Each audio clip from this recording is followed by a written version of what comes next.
which kills 6,600 times more people annually than terrorism does. Yet, as the name terrorism and Al-Qaeda are arbitrarily stamped on every news report relating to any action taken against U.S. interests, the myth grows wider. In mid-2008, the U.S. Attorney General actually proposed that the U.S. Congress officially declare war against the fantasy. Not to mention, as of July 2008, there are now over 1 million people currently on the U.S. terrorist watch list. These so-called counterterrorism measures, of course, have nothing to do with social protection, and everything to do with preserving the establishment amongst the growing anti-American sentiment both domestically and internationally, which is legitimately founded on the greed-based corporate empire expansion that is exploiting the world. The true terrorists of our world do not meet at the docks at midnight or scream Allah Akbar before some violent action. The true terrorists of our world wear $5,000 suits and work in the highest positions of finance, government, and business. So, what do? How do we stop a system of greed and corruption that has so much power and momentum? How do we stop this aberrant group behavior which feels no compassion for, say, the millions slaughtered in Iraq and Afghanistan, so the corporatocracy can control energy resources and opium production for Wall Street profit?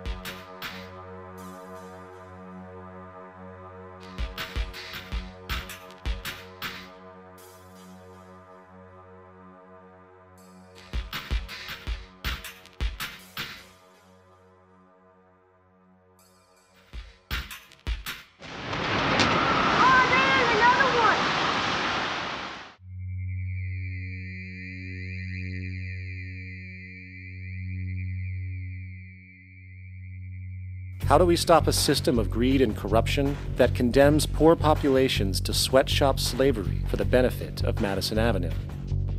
Or that engineers false flag terror attacks for the sake of manipulation? Or that generates built-in modes of social operation which are inherently exploitative? Or that systematically reduces civil liberties and violates human rights in order to protect itself from its own shortcomings? How do we deal with the numerous covert institutions, such as the Council on Foreign Relations, the Trilateral Commission, and the Bilderberg Group, and other undemocratically elected groups which, behind closed doors, collude to control the political, financial, social, and environmental elements of our lives? In order to find the answer, we must first find the true underlying cause. For the fact is, the selfish, corrupt, power, and profit-based groups are not the true source of the problem. They are symptoms.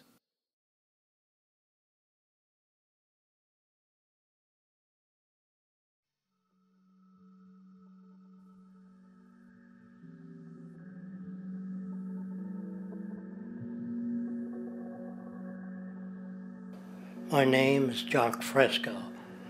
I'm an industrial designer and a social engineer. I'm very much interested in society and developing a system that might be sustainable for all people. First of all, the word corruption is a monetary invention. That aberrant behavior that's disruptive to the well-being of people, while you're dealing with human behavior. And human behavior appears to be environmentally determined, meaning if you were raised by the Seminole Indians as a baby, never saw anything else, you'd hold that value system. And this goes for nations, it goes for individuals, for families. They try to indoctrinate their children to their particular faith and their country, and make them feel like they're part of that. And they build a society which they call established. They establish a workable point of view and tend to perpetuate that, whereas all societies are really emergent, not established. And so they fight new ideas that would interfere with the establishment. Governments try to perpetuate that which keeps them in power. People are not elected to political office to change things. They're put there to keep things the way they are.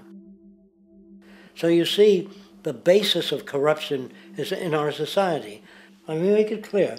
All nations, then, are basically corrupt because they tend to uphold existing institutions. I don't mean to uphold or downgrade all nations, but communism, socialism, fascism, the free enterprise system, and all other subcultures are the same. They are all basically corrupt. The most fundamental characteristic of our social institutions is the necessity for self-preservation. Whether dealing with a corporation, a religion, or a government, the foremost interest is to preserve the institution itself. For instance, the last thing an oil company would ever want is the utilization of energy that was outside of its control, for it makes that company less relevant to society.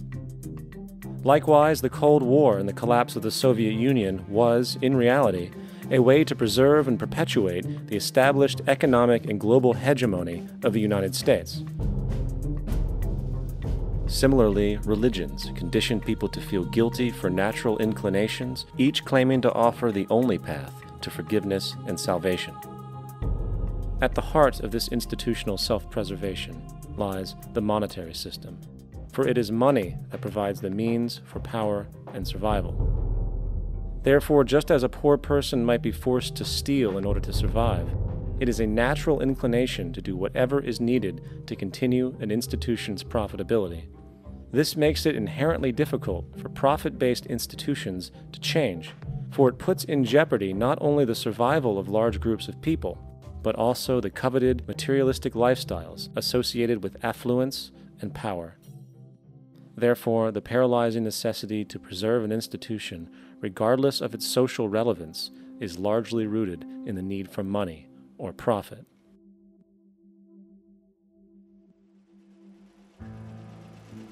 What's in it for me is why people think. And so if a man makes money selling a certain product, naturally he's going to fight the existence of another product that may threaten his institution.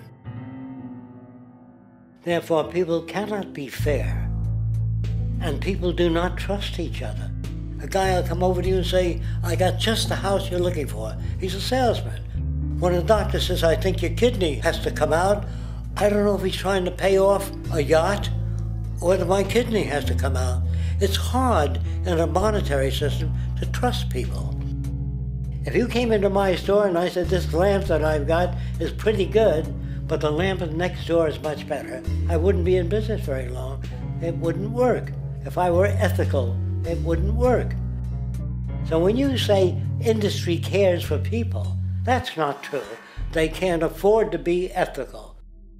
So your system is not designed to serve the well-being of people. If you still don't understand that, there would be no outsourcing of jobs if they cared about people.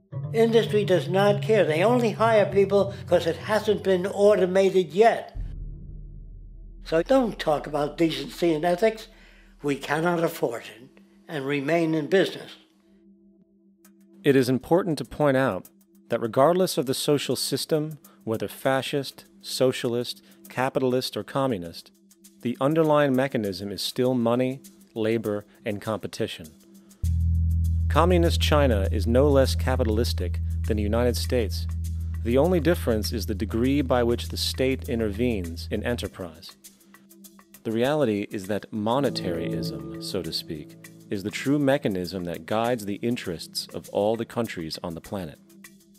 The most aggressive and hence dominant variation of this monetaryism is the free enterprise system.